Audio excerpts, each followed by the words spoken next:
diaf kono si fa no na me ro baba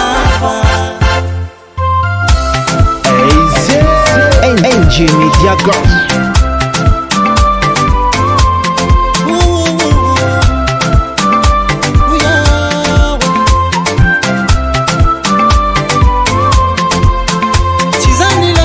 Fatisa fide disa nerwe nanche kyamnoza chimana chinge kaifuna kwa mnoza nako